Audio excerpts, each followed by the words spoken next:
Namo Buddhaya. Welcome to yet another episode in Inner Guide Q&A program. So today we are going to discuss how to deal with toxic people. So toxic people can be found everywhere in this society, right? Sometimes toxic people can be found in our family, right?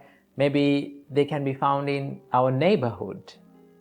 Maybe we can find them as our friends. So in one way or another, we have to deal with these people. And also, we have that intention that we should not get hurt ourselves, and also we should not hurt others, right? So we need to find a way to deal with these people. So today we are going to discuss about that. So first of all, I will tell you a wonderful story that tells us how Buddha dealt with a toxic person, right? So this is a famous and well-known story. One day, a man came to the Buddha and he started yelling and insulting, and he was cursing Buddha, right? So, do you know how Buddha faced that situation? He was smiling. He didn't make any reaction. Throughout that conversation and throughout that situation, he put on a smile, a positive smile on his face, and he was looking at that person who was yelling at him very kindly, right? So he was very kind to that person. Now after some time, that person stopped yelling, right? Everything that he packed inside him was over. He was finished. Then our great teacher Supreme Buddha asked a wonderful question from him, right? Now it is totally different to the situation, right? It does not suit for the situation. Supreme Buddha asked, do you get visitors to your home? Does visitors visit to your home? Then that person was astonished and he was amazed. And he said, yes, I get so many visitors to my home. Then Supreme Buddha kindly asked from that person, do you treat them with foods and drinks? Then that person said, yes, I am treating them. Then Supreme Buddha said, what if they did not accept what you have treated, what you have given? So, for whom those foods and drinks belongs to, if they did not accept those foods and drinks? Then that person laughed in front of the Buddha and he said, so if they did not accept my treat, then it belongs to me. I will eat them. Then our Supreme Buddha, with a great and wonderful kind smile in his face, he said, same goes with this situation, man. You treated me with rude and harsh words. You treated me with anger. But I am a person who is not accepting anything that you have given to me. I will never accept those rude and harsh words that you treated me. Right? So if I do not accept anything that you have given, then everything that you gave to me belongs to you. Then you should eat it. Right? Then that person was amazed and his anger was cooled down. Then after, Supreme Buddha preached the Dhamma, his teachings to him. After that, he became a follower of our great teacher Supreme Buddha. Now see how positively and how successfully our great teacher Supreme Buddha dealt with that toxic person. Now, if we were in that situation, what would be our reaction? Normally, when people yelling at us, we try to talk to them back. We try to prove them wrong, right? We try to control them with our rude and harsh words. Supreme Buddha said, if you treat with anger to the people who is treating you with anger, if you give the same thing, that means you are sharing their food and eating, right?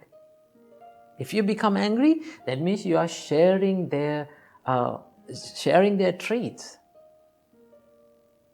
Remember, whenever you are in such situations, whenever you face toxic people, whenever people around you are angry, what you have to do? The first thing that you have to do is put on a positive smile to your face. Never show your sad or angry face to them. If you show that, that means you are providing what they want. Because they are coming to you expecting to hurt you. If you show them that you have been hurt, then you are unsuccessful. You provide them what they wanted. So never show your angry or sad face to them. Put on a smile. Be a positive person. Be a bigger person than him. Because when one person becomes angry, right, he becomes mentally weak. Remember, mentally weak people express their anger easily. The reason why they are expressing their anger is because they don't have a strong mentality. So you need to be the bigger guy, right? To be the bigger guy, you have to be positive, you have to smile, and you have to be motivated with virtues and morals. Okay? Be the best version of yourself. Don't try to talk to them back. That is the first thing. And also, you have to listen to what they tell, what they speak. Right?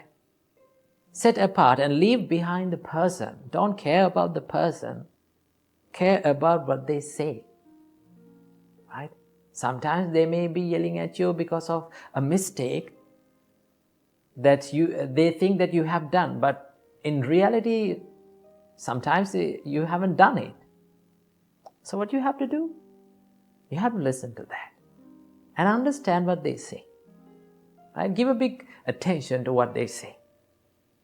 Right? So if they complain you about a mistake or something else, then you have to think, is that mistake prevails in my life? Right? Is that mistake is inside my life? Have I done that mistake really? Right? If you have done some mistake and if that is the reason that they are yelling at you, then you have to correct your mistake. But never show the face of anger or sadness. Okay? Then you have to correct it. If you haven't done any mistake, and still if they are complaining you, then don't try to prove them wrong. Because each and every time you try to prove them wrong, they may be understanding it in a wrong way. Because when our mind gets deluded or when our mind is covered by anger, normally an angry man shuts his eyes and ears and he opens his mouth. Right? He cannot see anything, he cannot listen to anything, he cannot hear anything. So what you have to do? Don't try to prove them wrong. Stay silent. Silence can give many answers to problems. Right? So if you need to prove them wrong with your success. Not with your words. Right? That is how we do it. So you have to set apart the person and listen to what they say. If you have done a mistake, correct it. If you haven't done a mistake, leave it behind. Don't care about that. So the best practice that you can do to generate and to have this skill is to practice the mind of loving kindness. Right? If you love yourself, you will never like to make yourself angry. If you love yourself, then you will have the opportunity to love others. And if you love others, you will never try to hurt those people with rude and angry words. So practice loving kindness, practice compassion, right? Love, compassion, care, these things can provide many answers to the problems that pop up in our life. So you always need to be kind. You always need to be humble. And also remember, being humble is not being weak. You need to be positive, right? You need to have a good skill to handle these situations. Now this can be done by visualizing to yourself that how I'm going to face such a situation. If you can visualize that a situation like that now, and if you can imagine in your mind how I'm going to face it, right? If you can see that you are having a good smile on your face, and you are listening to those people, and you are handling that situation very successfully, then that visualization will help you to deal in a real situation like that. So practice that, right? That is how we deal with toxic people. Never provide what they want. When they come to you, they need the anger from you. They need to hurt you. So don't provide that.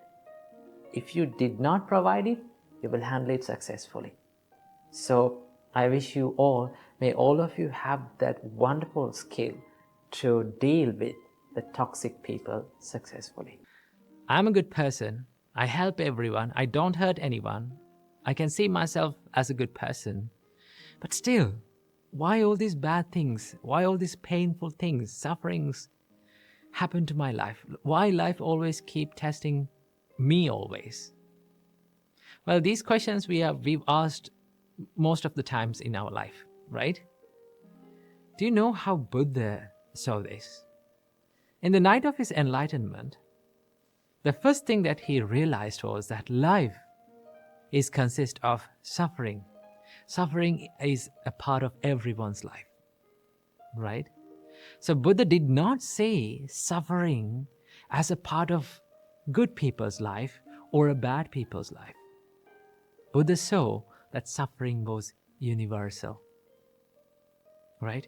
But when we face adversities in life, when we face these realities like painful situations in our life, we think that the only person who is going through this suffering, the only person that is going through this difficulty is only me. That is how everyone feels. Not to lie, sometimes I feel that. But what Buddha teaches us to see it as is to see the suffering as a universal thing. I'll tell you a story. A young mother lost her baby. But she loved her baby so much that she refused to accept her baby's death. What she did? She took her baby and ran from one village to another, one city to another, finding a doctor to cure her baby. But no one could bring a dead person back to life. Finally, she met the Buddha. The Buddha said, "Okay, I will cure your baby. But we need one medicine to do this. Can you bring it? Go and bring a handful of mustard from a family that no one has ever died." So the mother was so much happy. She thought that she could find this easily. So she ran to the village and went to the first house that she found and asked, do you have a handful of mustard that I can get? Then when the householder was about to give the handful of mustard, she said, has anyone died in your family? Then they said, oh, my uncle died last year. Then she said, I don't want your mustard. She went to the next house and she got the same answer. Someone had died. She went to the other one. She went from one house to another and she went through the whole village. The only word that she heard was, someone died. Death. Then she understood, okay, death is not only for me. Death was something that I always heard in this journey. Maybe my child is dead. So she made her heart strong enough to accept her baby's death. She went back to the monastery to meet the Buddha and thanked the Buddha for curing not the baby, but her heart. What Buddha teaches us to see about life is that to see the suffering as universal. So next time when you go through a difficulty in your life, and the next time when you go through a hardship, painful feeling in life, understand that you are not all alone.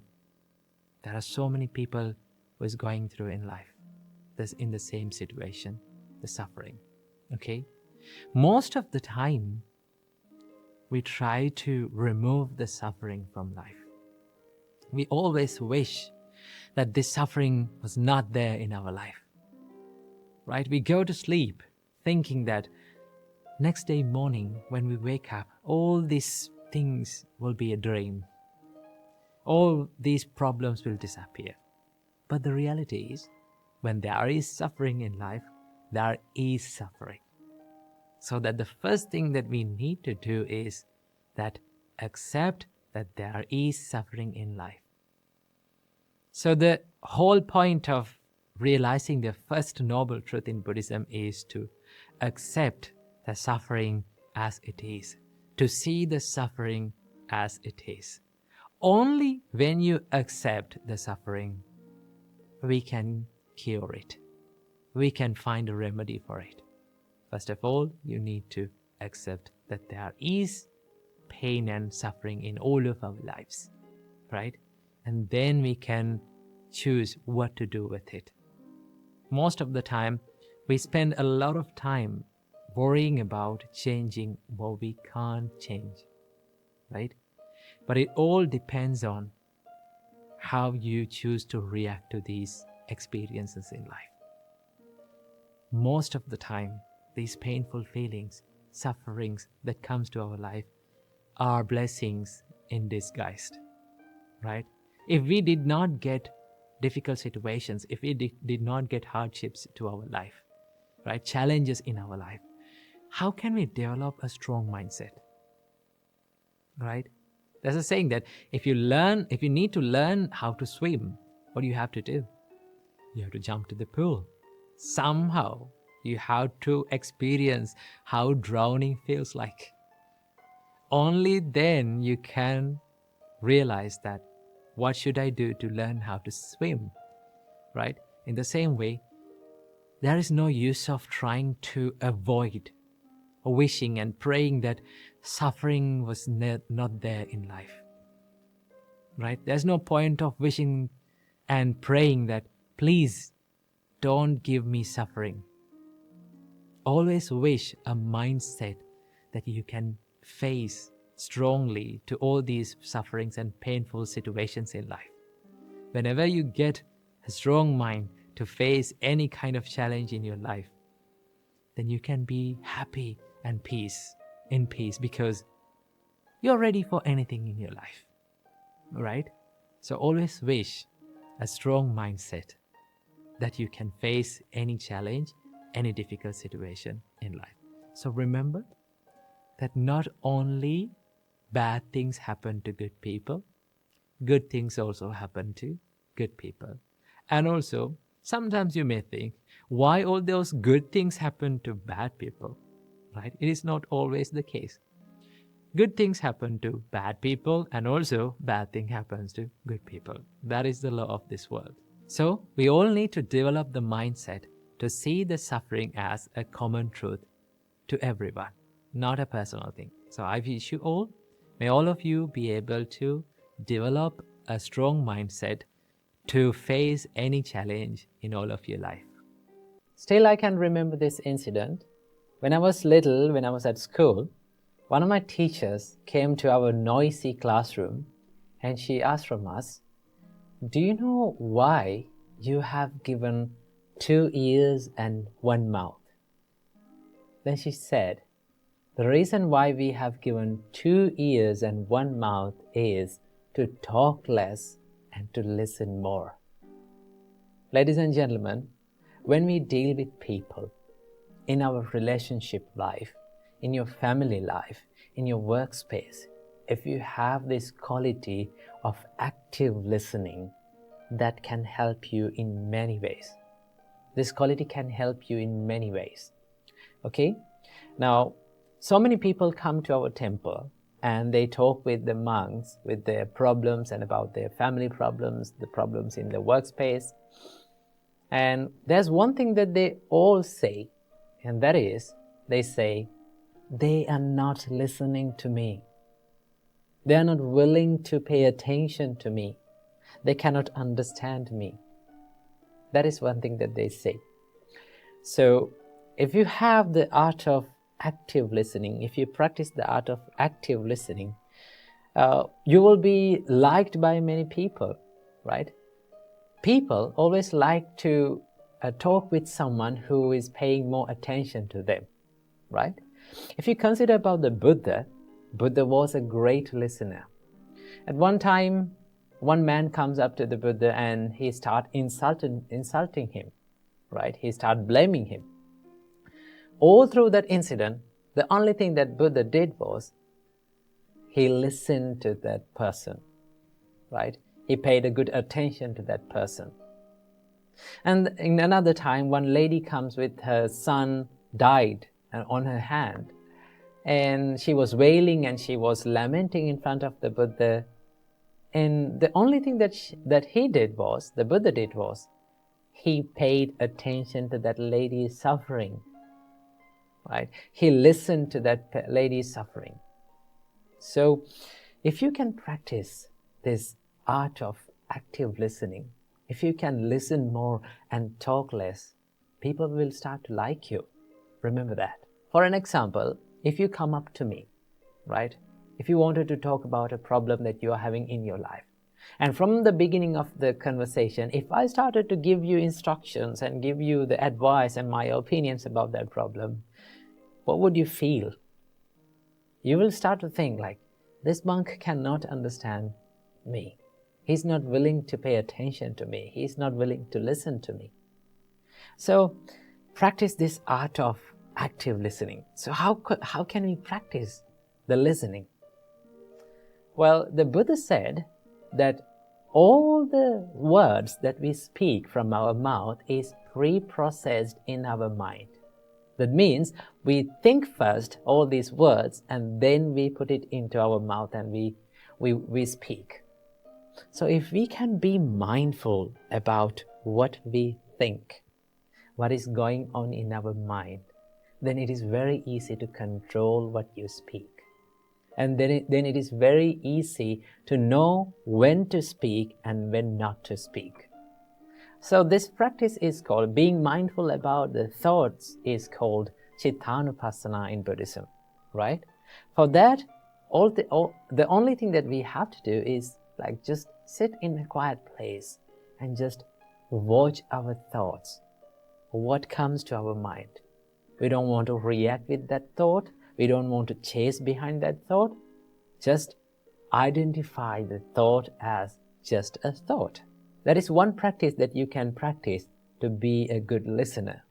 And also, there's another way to practice this listening ability is to engage in conversations and try to listen more to that person. So, in the next conversation that you're having, try this out. Go to someone and if they wanted to talk with you, just from the beginning of the conversation, tell it to yourself that I'm going to listen to this person more. I'm going to pay attention to this person more. That is one way of paying and showing your love and affection to the person that is in front of you, right? That is why lending a good ear and listening to someone and sharing their suffering or problems with them is one way of showing your compassion and love towards them.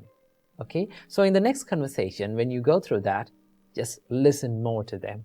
Let them put out what is in their mind. And when they go silent, and then you have to ask some more questions. Tell me, how did you do that? Right? How it happened? Right? Tell me more about the details that happened. Then they will be more interested in talking with you, and they will start to like you and love you. When you practice this, then you will get used to this active listening. Okay? And also remember, do not listen to someone just to reply to them or just to give your opinion to them. Always listen to people to understand about their situation, to understand who the person behind these words, and to understand the intention behind these words. When you do that, then you will become an active and a good listener, and then you will be liked by many people. So that is all about the active listening. Be mindful about your thoughts and listen more than you talk. Keep that in your mind. Question: do you know about the green-eyed monster? The green-eyed monster is nothing but the jealousy that arises within our hearts. So today, we're going to talk about how to deal with jealousy that arises within our minds. Jealousy is one of the most hardest experiences and emotions that we have to go through in our life. It is very hard to admit, and also it is very hard to remove from our hearts. So how can we deal with this jealousy? First of all, let's see why we feel jealousy. We often feel jealousy when we hear or when we see that someone is better than us. Someone is more capable than us. Someone is more smarter and genuine than us. Then we start to compare ourselves with that person, and we start to feel jealousy. So, what is the reason for this jealousness? When we explore the emotion of jealousy, we can find the selfishness or the self-centeredness is deeply rooted within this jealousness.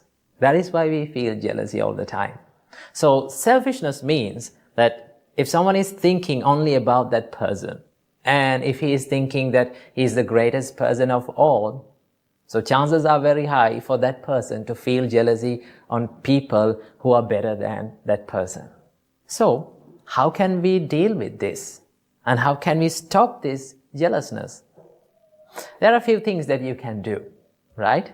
The first thing that you should do is to admit that you are jealous of that person. In most of the time, when we feel jealous, we refuse to admit that we are jealous of that person. We hide our emotions and we make excuses for our own evil emotions. So what you have to do is be humble and admit that I am jealous of that person. Okay? Then only you can identify the real emotion and real state of your mind. So first thing that you have to do is to admit that you are jealousy of that person.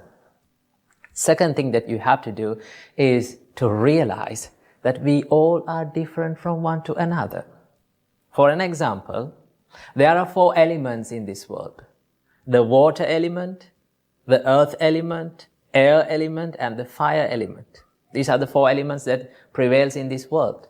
So if I ask from you, which one is the best element out of these 4? What is the answer of yours?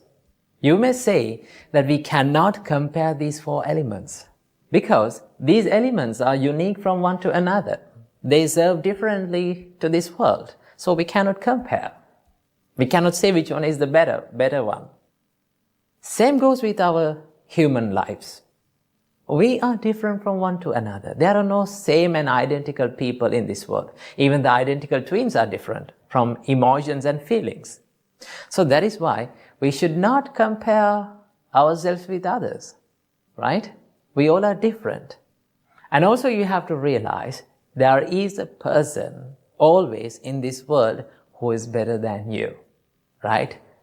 You can be the best in the world sometimes, but remember, there will be always a person who has the potential to beat you. Instead of competing with others in the society, let's try to compete with ourselves, right? Let's try to battle with ourselves and let's try to improve ourselves and bring the better version of ourselves daily, right? So that is what we have to do.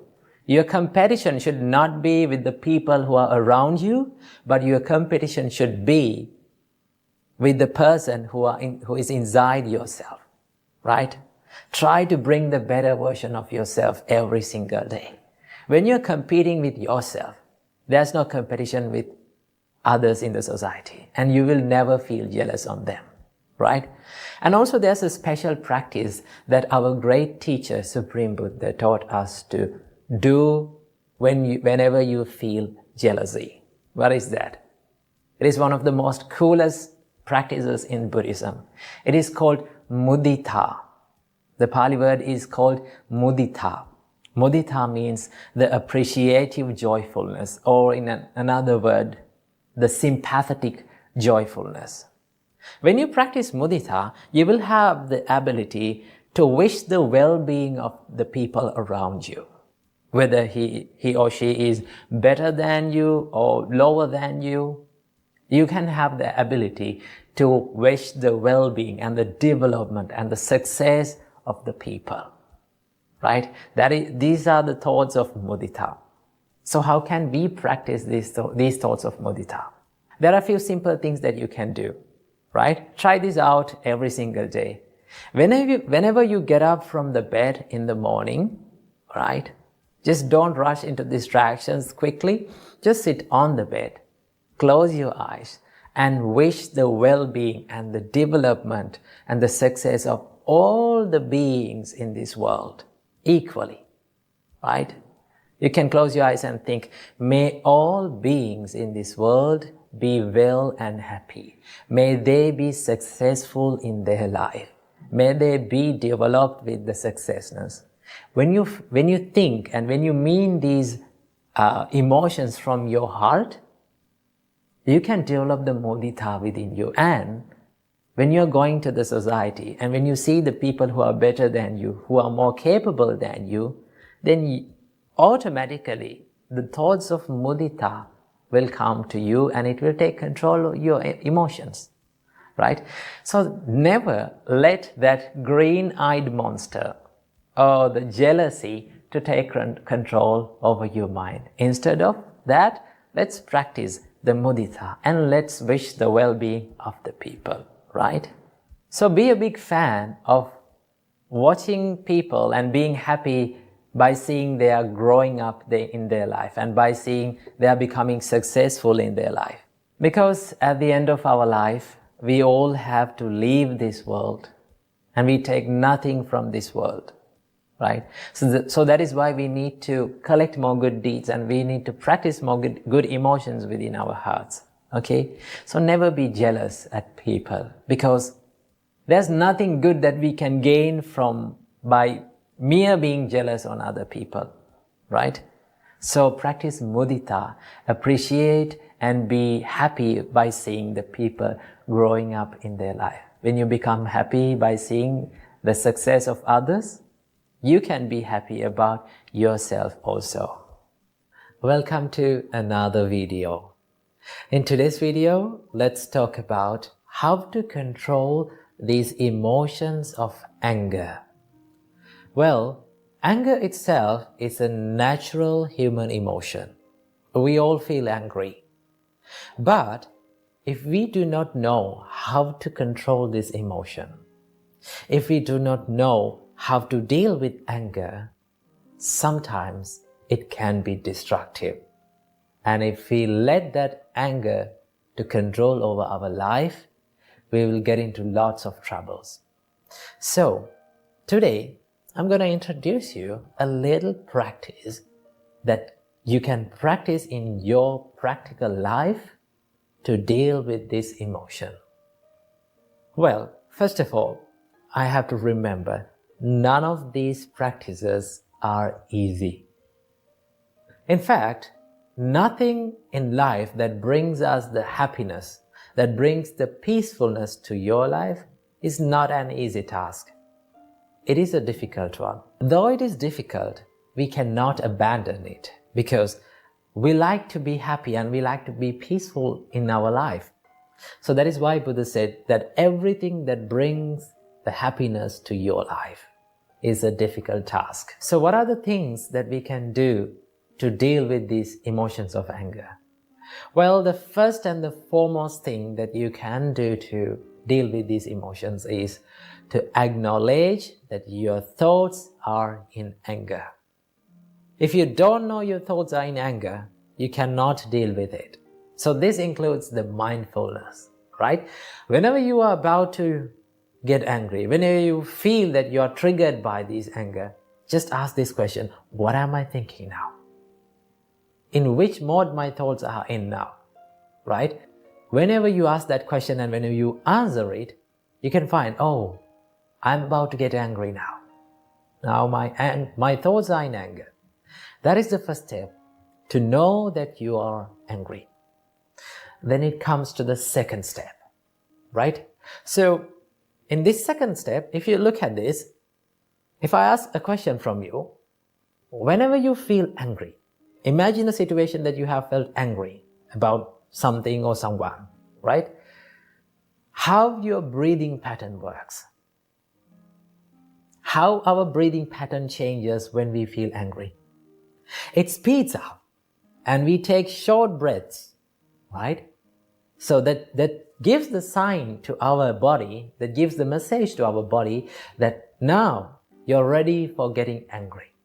We are breathing heavily, we are breathing in short periods, and we are breathing speedily. So the first thing that you can do is to slow down your breathing pattern. Take a deep breath in and let it out. Take another deep breath in and let it out. Slowing down the breathing pattern will help you to calm your body and calm your mind, right? Whenever we feel calm and when we are about to take a rest, what is the thing that we do? For an example, after a long day of work, when you come home and after having a good shower, if you fell on the couch, right? If you fell on the bed, what is the first thing that you do? You take a deep breath in and let it out. That is the thing that you do. That means you are giving the signal to your body that you are about to get calm or to have a rest.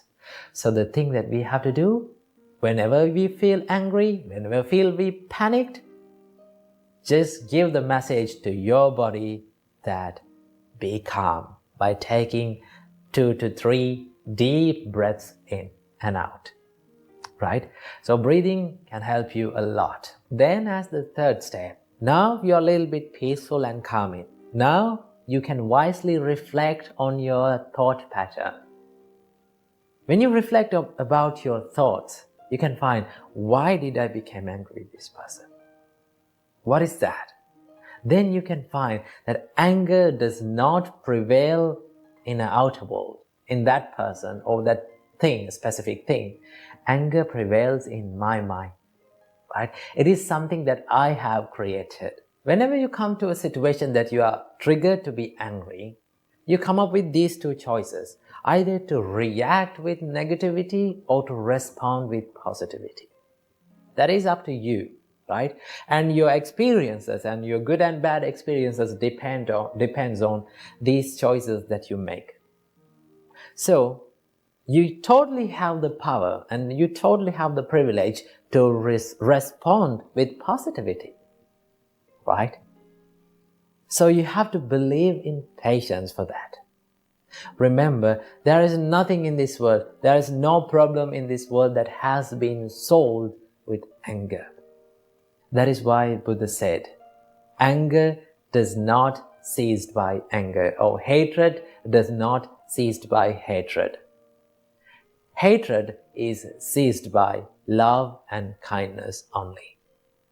So you have to believe in patience and compassion and forgiveness. That is the way that you are going to solve the problem, right? Though you react in anger, though you yell out or scream or take actions with anger, that is not going to help. That is not going to solve the problem. It will make the problem even more worse. I have seen lots of people who could not control their anger for a split second. Just because they could not control their anger for a split second, now they are regretting for their whole life. So remember, anger is not going to help you. So when you believe in patience and kindness and compassion, you will have this strength to face that situation more positively. Remember what Buddha said. The Buddha said, before you do something from your body, from your speech, or from your mind, just wisely reflect that what I'm going to do, is this worthy of doing? Is it bringing happiness to myself, or is it bringing happiness to others? Is it going to hurt others, or is it going to hurt myself? If it is hurting you and if it is hurting to other self, do not try to do it. Remember, it is okay that we feel angry sometimes in our mind, but it is not okay to let that anger to flow out from our bodily actions and our words, right? So remember, this is how we can control it. Always believe in patience and kindness. That is where you're gonna solve the problems. So this is a little practice where we can deal with these emotions of anger. So practice these practices little by little and make your life a peaceful one. How to be mentally strong and how to develop a strong mindset? Well, first of all, let's take a look at what is a strong mindset is. Now, just take a look at this Dhammapada verse from the Buddha. The Buddha said, Selo yatha ekagano vatenana samirati evang ninda pasangsasu nasami janti pandita. As a rock that is unshaken by the storm, so too the wise are unshaken by the praise and the blame. Now, have you seen these big masses of rock? No matter how fast the wind blows, it is not shaken. The Buddha said, same like that rock, the wise people, they are unshaken by the praise and the blame in their life. And that is a strong mindset. So in this video, I'm going to be sharing with you a few tips that you can practice to build up a strong mindset. Tip number 1 is to maintain a stable mindset in ups and downs in life, right? You know, life is like an ocean. Sometimes ocean is calm and quiet and peaceful, and sometimes it is stormy, right? We face ups and downs in life. The Buddha said these are called 8 worldly conditions, attaloka dhamma. That means praise and blame, gain and loss, fame and disgrace, and pleasure and pain. These are the 8 worldly conditions that we face in our life. Remember these things. So, Buddha said, accept these ups and downs in life. Whenever people criticize you, whenever people blame you, whenever you go through tough times in your life, if you can be mindful about your mind and your emotions and your feelings and not to chase after these emotions and feelings, then you can be more stable in these situations. You can maintain a good emotional balance in these situations. So it is very important to be mindful and to practice the self-awareness in these situations. And also remember, you will not be able to always get the sweet comments and sweet opinions and sweet experiences in your life. life will give tough times to you. Life will throw lemons at you. So you have to maintain a stable mindset whenever you go through these situations by practicing the mindfulness and the self-awareness. Remember that. Tip number 2 is to build the resilience inside the mind. The resilience means the ability to stand up and bounce back when you go through the adversities and when you go through the challenging situations in your life. To practice this, one thing that you have to know and one thing that you have to understand is that what is in your control and what is not in your control. If you have a good understanding about what is in my control in my life and what is not in my control in my life, right? For an example, if people comes up to you and if they're starting to criticize you, those criticisms, those words that other people speaks about you is not under your control. But what is in your control is your reaction to them. It is always a choice. You can think about this like, should I become angry with this? Should I take this negativity? Should I share this negativity with them and be negative as them? If you can question like that, then you're not ready to take that negativity. And also, remember, having a strong mindset does not mean that you're falling down and you're feeling hurt and you're feeling down. Having a strong mindset means you can stand up as soon as possible when you go through these tough situations. You can quickly stand up and you can quickly retrieve back to the normal situations in your life. That is called the resilience. So to practice this, you have to have a good understanding about what is in your control in your life and what is not in your control. The experiences happens to you and the things that people say to you, other people's opinions, other people's thoughts about you is not under your control. But all the things that is inside your mind, your opinions about them, your reaction to those experiences, totally under your control. So if something is not under your control, you don't want to worry about it because you cannot make any change about it. But if something is under your control, definitely you can make a change about it. You can change your choice, but not others. So remember that. And also you have to cultivate a problem-solving mindset. If you're easily panicked by the problems, or if you're easily triggered by the problems, then it is not easy to solve the problems, right? But if you can maintain a calm and a peaceful mindset, even when you go through the problems or tough situations in your life, then it is very easy to go into the roots and solve the problems. Sometimes we take the problems as ourselves.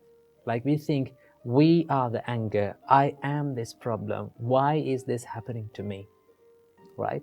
Remember, everything that happens to you will be impermanent. It is not a permanent thing, right? It will be changed one day. So what do you have to do? Keep that problem aside and try to dive into the roots of that problem. Ask from yourself, why this thing happened to me, right? What is the reason for this? Right? What is the real reason for this? Where did I make the mistakes? And go to that problem, go to the root, and then you can solve that problem. That is how you build up a problem-solving mindset. And finally, tip number 3. Last but not least, you have to practice a mindset of self-love and self-compassion. Remember, if you're loving yourself, if you truly love yourself, you're not going to take other people's negativity with you, right? You're not ready to take other people's negativity with you. Whatever the thing that comes up to you, whatever the person comes up to you and like bring their negativity with you, you say, well, I'm not going to take this negativity with me. I want to be peaceful. I want to love myself. I truly love myself. Therefore, I'm not ready to take your negativity. I'm not sharing this negativity with you. That is called self-love and self-compassion, right? To practice this, you can add up a simple practice that you can do it daily, right? when you get up early in the morning, just sit on your bed and think, no matter what happens during the day, I am going to love myself. I'm not going to take any negativity from this world, right? I'm going to empty my bin and I'm going to take a new bin to this world, right? Do you know if you've kept all the bad things and trash in your bin for a long time, what will happen? If you're in your trash bin, it will start to smell, no? But if you remove every single day all the trash in your bin and make it clean make it a clean place, then it's very easy to live. It's very easy to be peaceful within. So practice the self-compassion and self-love to build a strong mindset. Some people think that the people who are easily lose their temper, some people think that people who show their toughness and rudeness, they have this strong mindset. But no, anger and showing this negativity is not a sign of strength. It's a sign of weakness, right? If you are easily triggered by people, if you're easily triggered by the people's reactions, then it's not a strong mindset. The strong mindset is the mindset that is not disturbed by the ups and downs in your life. So practice these simple steps, right? Build a stable mindset, make your mind a resilient one, and finally, love yourself more than any other person in this world. When you practice these steps, you can build up a mindset that is unshaken by the ups and downs in your life. So I wish you all, may all of you find the happiness in your life. Welcome to today's video. In today's video, we are going to take a look at the concept of karma according to Buddha's teachings. Now, when you hear the word karma, the first question that comes to your mind is, what is karma? What is the meaning of this word? Well, if you take a look at the definition of karma, it gives the meaning of action, right? But in Buddhism, it is more than action. The Buddha said it is intentional action is the karma. In Nibbedika Sutta, Buddha explains this as Chetanahang bhikkhave kammang vadami chetayitva kammang karoti kayena vachaya manasa. Monks, I say that intention is the action, or intention is the karma. And intentionally or willingly, one performs actions or karma either physically, mentally, or verbally. That means that intention, chetana, or the intention plays a greater role behind our karma. Now, according to the intentions, the karma can be divided into two types. Buddha said there are kusala karma and akusala karma, wholesome actions and unwholesome actions, right? Now, what is wholesome action? They are the actions, they are the things that we do with wholesome intentions, right? Like we do certain things with wholesome intentions like love and kindness, compassion, patience, serenity, right? When we do certain things from our body, speech, and our mind with wholesome actions, wholesome intentions, we generate karmas that are wholesome. And also there's the other side of the karma, that is unwholesome actions. Okay? Now, akusala karma or unwholesome actions is a broader topic, because so many people think that akusala karma is something that is bad when it comes to unwholesome actions, right?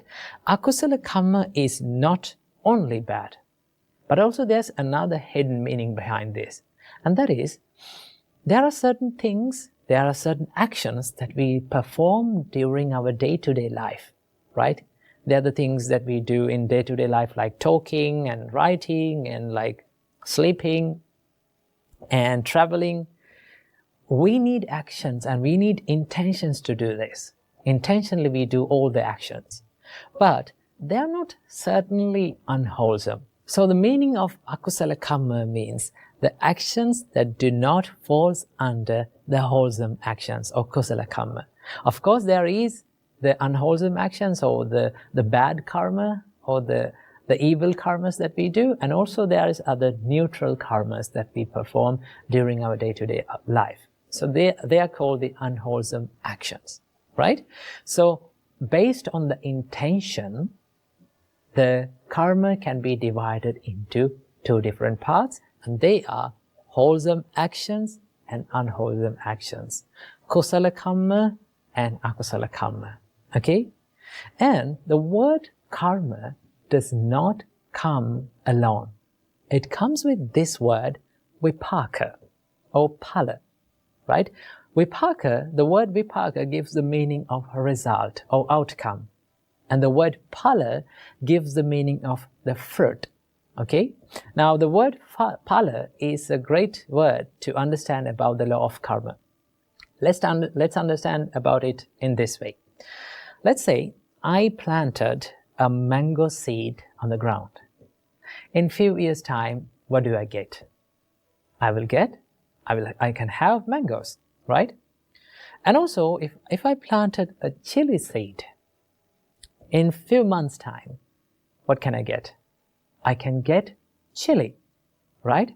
So, when we plant something, a seed, it has the potential to give the result in the future, right? If I planted a mango seed, that mango seed has the potential, it has the ability to generate mango fruits in the future. Okay? Same like that. If I did a certain karma in this moment, right? If with an intention, if I perform an action in this moment, it has the potential to create a series of experiences in the future, whether it is good or bad, right?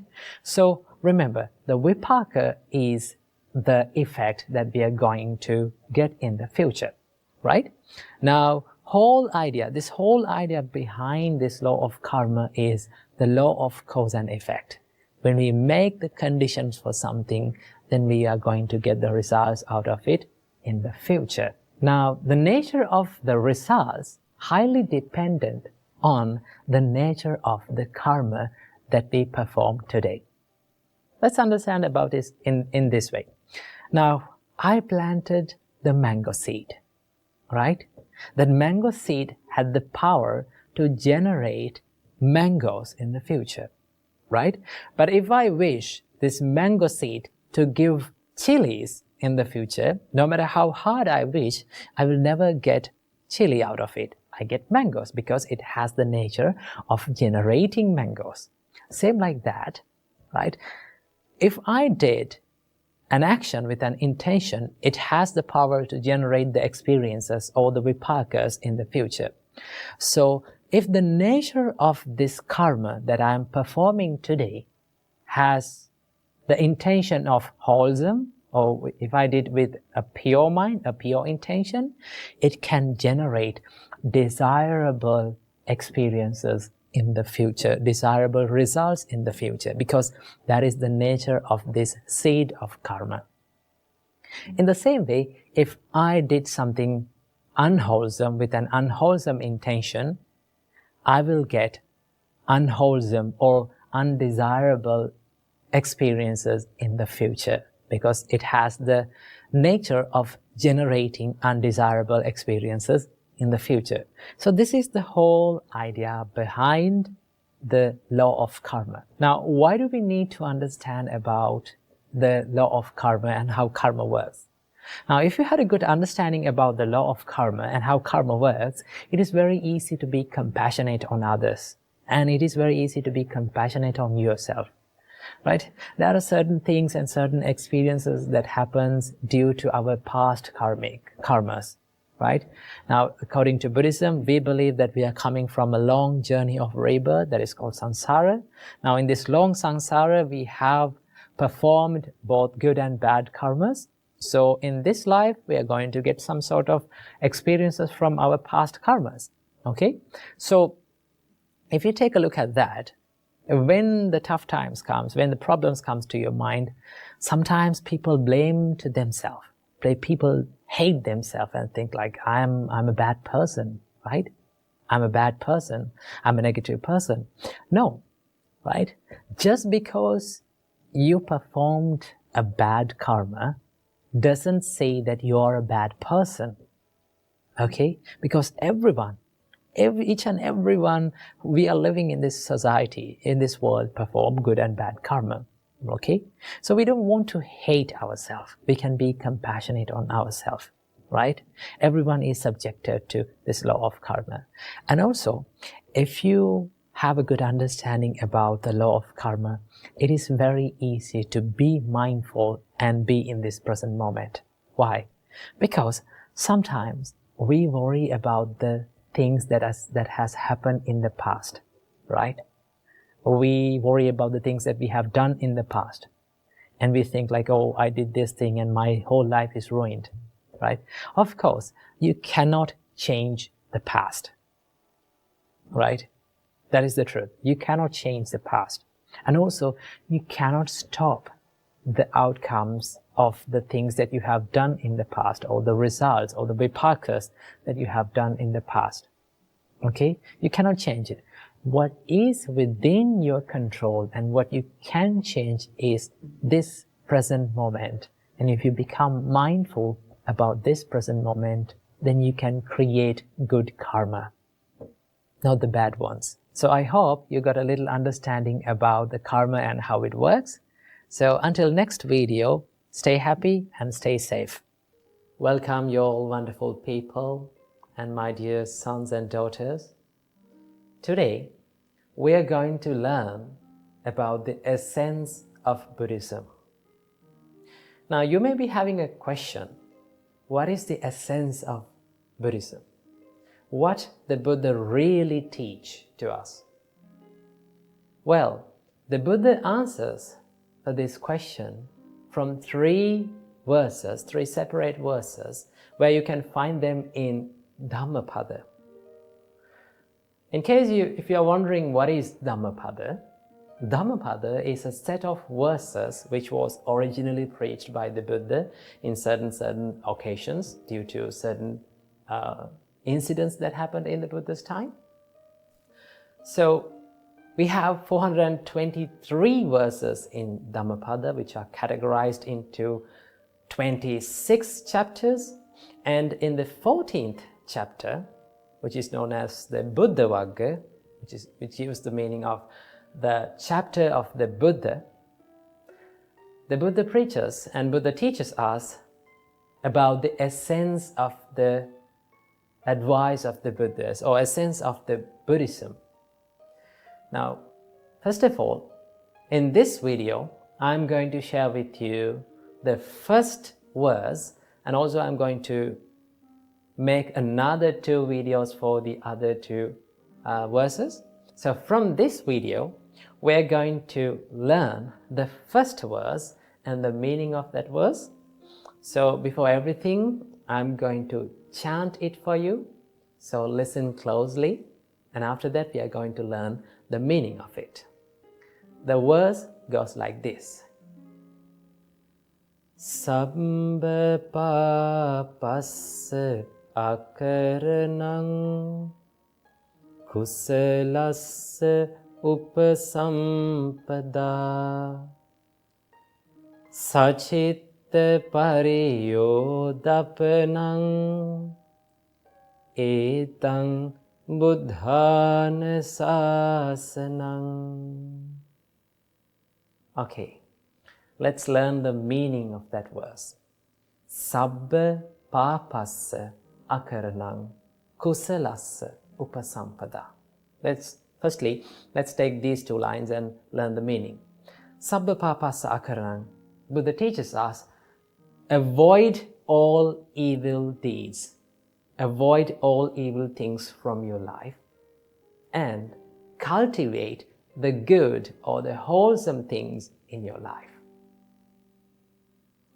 Now, when we think about our mind, when you just think about your mind, it's very prominent, it's very clear that we have a higher sensitivity to negative things, or they're called the evil things like anger, jealous, hatred, selfishness, laziness, ego, all those evil things are very easy to cultivate through this mind, in this mind.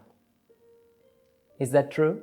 Yes, that is true, right? It's very easy to get angry. It is very easy to feel jealous. It is very easy to hate someone. So Buddha says, to avoid all evil things, what you have to do, cultivate more wholesome things in your mind. For an example, if you get angry all the time, little by little, try to practice the love and kindness. Try to practice the patience in your mind. That is what Buddha says. So what you have to do to avoid evil things, you have to cultivate more good things. That is the only way that we can avoid the evil things from our mind.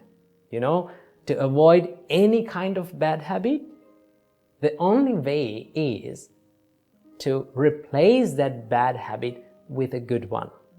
Practice something good in the time that when you are about to do an evil thing. So that is what Buddha said. To avoid all the evil things, cultivate more wholesome qualities like love and kindness, patience, tolerance, and unselfishness, compassion, dedication, courage. So when you take about these wholesome qualities, it is very hard to practice. It's very hard to have the love and kindness inside your mind for a long time. We feel angry with people.